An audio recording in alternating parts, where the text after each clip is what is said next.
Going back to the cities today that they're occupying territory the size of the state of Indiana. That would be a yeah, that's about right.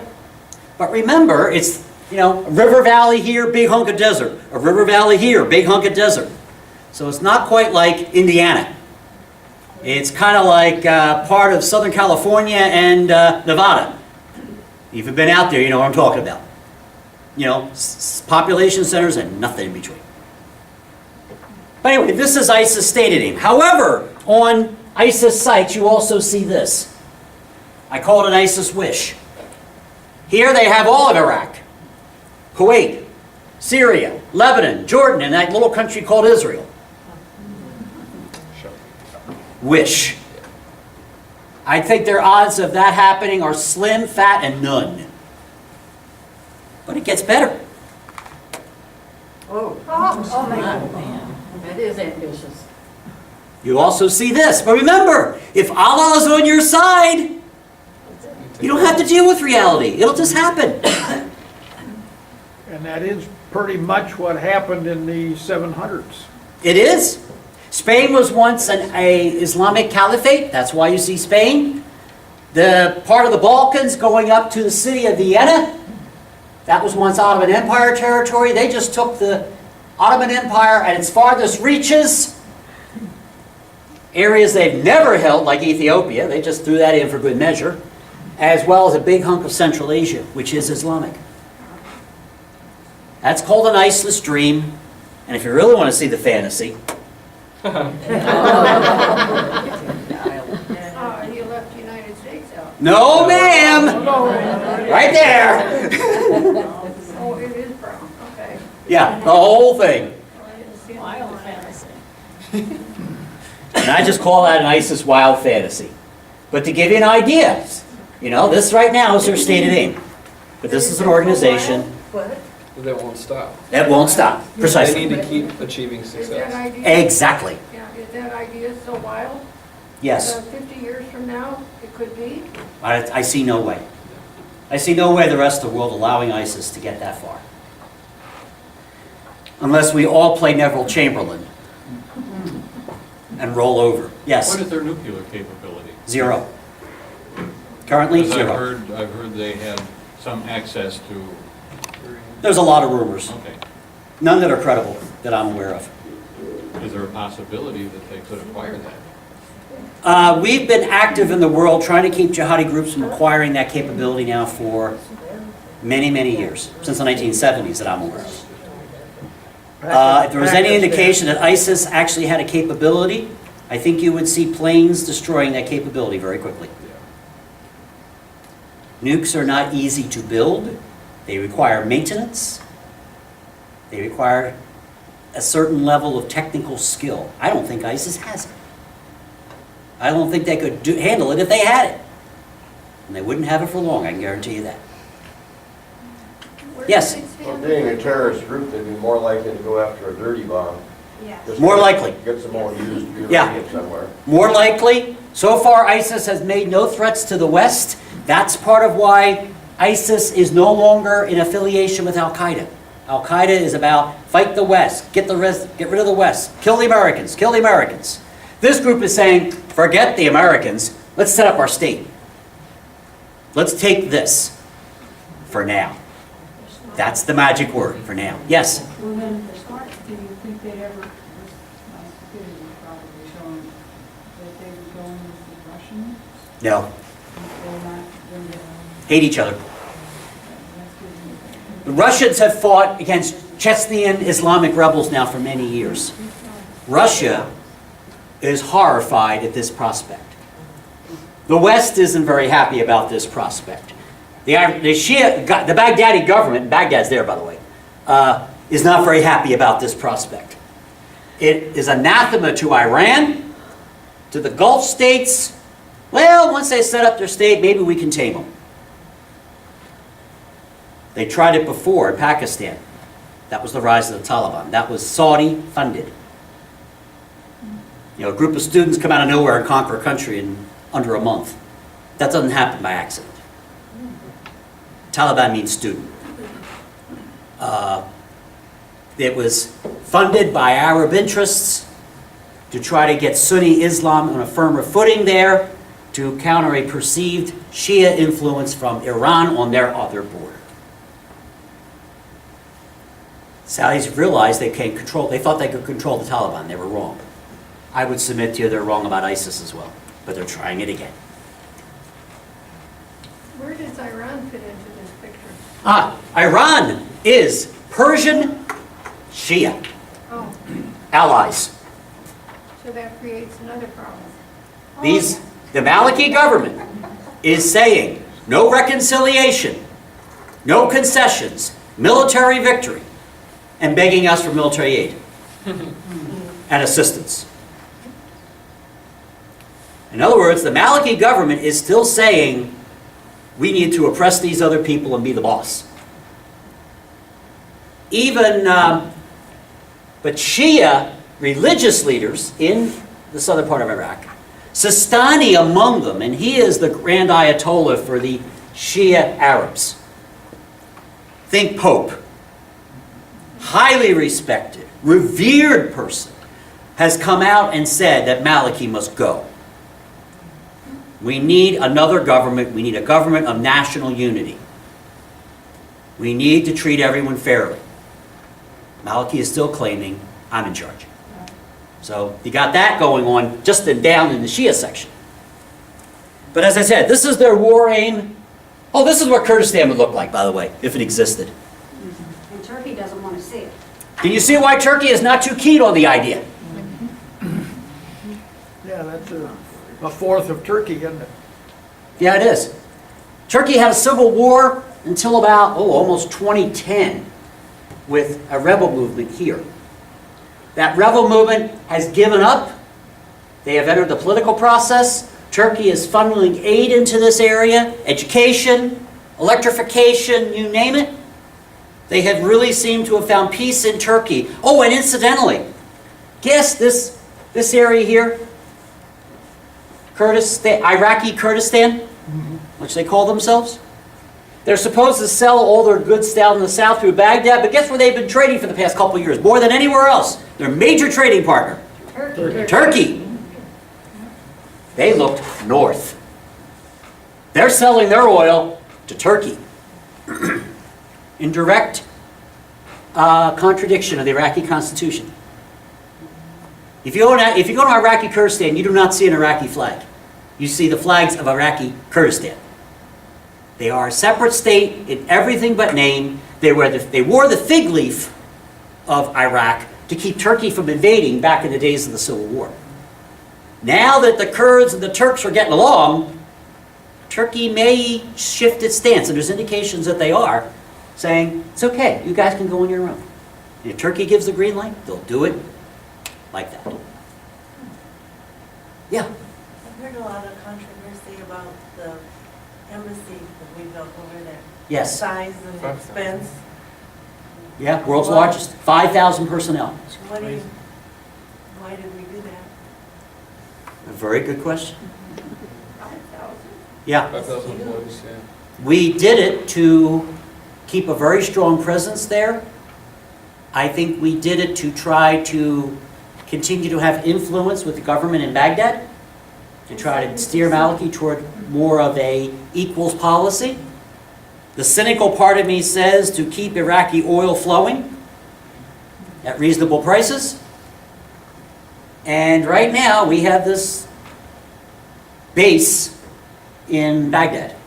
Because that's the biggest problem, is every time we go to the gas pump, Mm-hmm. and if we're buying that foreign oil, The money goes. the money goes out of our country, and guess where it's going? It's economics. It goes to, like Saudi Arabian oil, fair amount of the profits are going to ISIS. Kind of ironic that we are the ultimate financier in the West of both sides, all sides, in this conflict. Bizarre, but true. Yeah. Are you going to cover later maybe what is happening like right now, what Obama is doing, and what we did when we were over there, and whose side now has all of the equipment that we left there, Yeah. and that sort of thing? Sure. Just one thing in terms of history. It was the Ottoman Empire from like the 1530s until 1917. That's where you saw those Turkish groups. Remember those red dots in this area? This was tribes.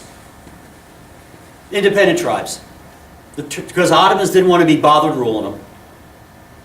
This was nothing. Remember, oil had not been discovered along here until the 1930s, late 20s. So this was worthless to the Ottomans. They didn't bother with it. The frankincense and spice trade, however, was of some value, so they controlled this coastline. By 1917, the Ottoman Empire had been pushed back into what is modern-day Turkey. The British seized this, created Iraq, set up a king. Well, first they set up a British mandate. By the 1930s, there was an Iraqi king. By 58, the king is gone, and it's now a republic. Republic by foot. Dictator, dictator, dictator, Saddam Hussein. You get the 80-88 war between Iraq and Iran, which Iraq barely starts and almost lost, and would have lost if it hadn't been for the United States. Because it was the Ayatollah's Iran, or Saddam Hussein, before 1990, we thought he was the lesser of two evils. After he conquered Kuwait in 90, we saw things a bit differently. First Gulf War, he's kicked out. We thought we had weakened him enough that he would be overthrown. We were wrong. Miscommunication between Khrushchev and President George Bush, the elder. In retrospect, if the war continued another 48 hours, Iraq would have fallen to a civil war. We also allowed him to fly helicopters. Between 3 divisions that survived the war and those helicopters, he was able to maintain power. 2003, we have the invasion of Iraq. And oh, by the way, when President Bush Sr. was in Kuwait visiting, there was an attempt on his life in 2001. It was unsuccessful, obviously, and it was paid for by Saddam Hussein. Speculation. Had we not become involved in the Middle East, what do you think the situation would be there now? Saddam Hussein would be close to retirement or death, or persuaded to take an early death by someone. His 2 sons, who were hated far more than even Saddam, would probably have not been able, in my opinion, would not have been able to take control of the country. So there would have been a brief civil war. The Shia would have taken over. And there would be peace in the Middle East then? There would be peace in Iraq at least. Except prior to that, Iran would have conquered Iraq. I don't think so. These are allies, remember. The southern part of Iraq is I'm allied. talking about In the the, initial what was it, First Gulf War. 1990 war between Iraq and Iran? Yeah. They patched up a truce. Baghdad and Tehran hated each other. But you have to remember, Saddam Hussein came from... What ethnic group is that, folks? Kurdish. No. Sunni. Sunni. Sunni. Sunny. A Sunni minority, 20% of the population, was lording it over everybody else. And these folks were being treated not even as second class, but more like fourth class citizens. But because he ruled it with an iron fist, it stayed together. Right, because he ruled it with an iron fist, it stayed together. Of course he did things like gas the Kurds. I mean, part of the problem was Saddam's brutality. The previous strongmen before him were nowhere near as brutal. He actually drained the marshes down here. The marsh Arabs have been living for about 5,000 years that we know of, with a unique culture. And many of them are not even, are Mandan.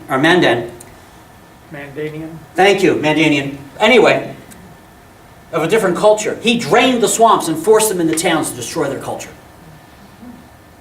And tried to turn them into Sunni Arabs. After the Second Gulf War, one of the first things we did was flood the marshes and allow them to go home. But the marshes still have not recovered.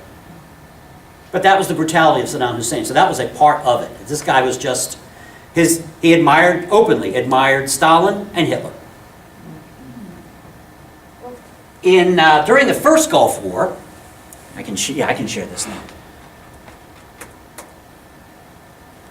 During the First Gulf War, when he conquered Kuwait, this little spit of land, which he claimed was Iraq's 19th province, and historically there's some evidence for that, in all fairness. His armored columns that had just conquered Kuwait were in attack positions in the south of the country. The oil fields of Saudi Arabia were next. Had he conquered and controlled them, he would have controlled a significant part of the world's oil at that time. Been able to jack the price significantly, and he thought that would lever him into a position of power to become the caliph, to become the big dictator of much of the Middle East. The minute the 82nd Airborne hit the ground, here, these tanks and all went into defensive positions. And stayed there until the Allied forces, including Syria, attacked. Okay, let me just, before I get into the cast of characters, let me just quickly go through a little bit of Iraqi history. Remember, until 1917, ruled by Turkey, Ottoman Empire becomes independent, British mandate, there is a king later, then a republic, a series of strongmen, and then finally, the one before Saddam Hussein was a part of what's called the Ba'ath Party, or Ba'athist Party. There's a Ba'athist Party in Syria. Bashir Assad is the head of that party. There was a Ba'ath Party in Iraq as well. Their goal was to merge the two countries. However, the two dictators could never agree on who was supposed to be the supreme leader. They quickly had a falling out, and the two wings of the Ba'ath Party hated each other. So, take out Saddam Hussein, Syria says, deal. And gladly joins in with the West, with the Brits, the French, Saudis, Qataris, UAE forces came straight up. We did the left hook, and the French, along with the British, and the French did a screening operation to prevent anything coming in from the rear along the side. It was a turkey shoot. It was not a fair fight. When you have Abrams tanks that can shoot twice as far as an Iraqi tank, figure it out, folks. The Iraqis didn't stand a chance. That's why they surrendered in droves, because they knew it. That's why 17 Iraqi soldiers surrendered to a Danish news journalist.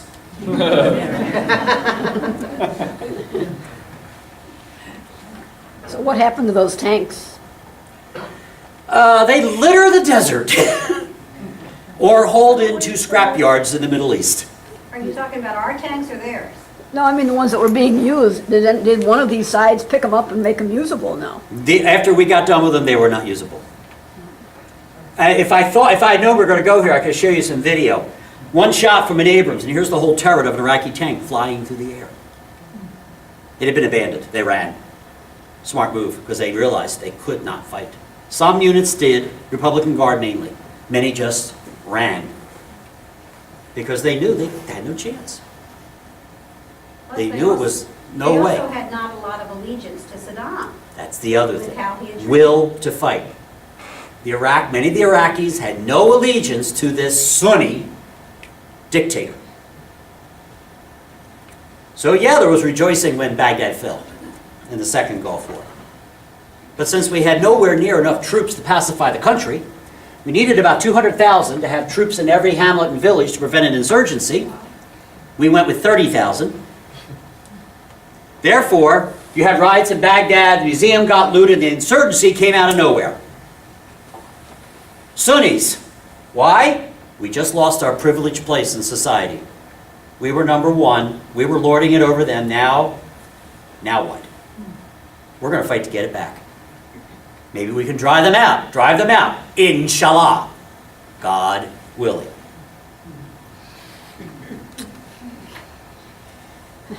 Okay, I have been skipping around the neighborhood here.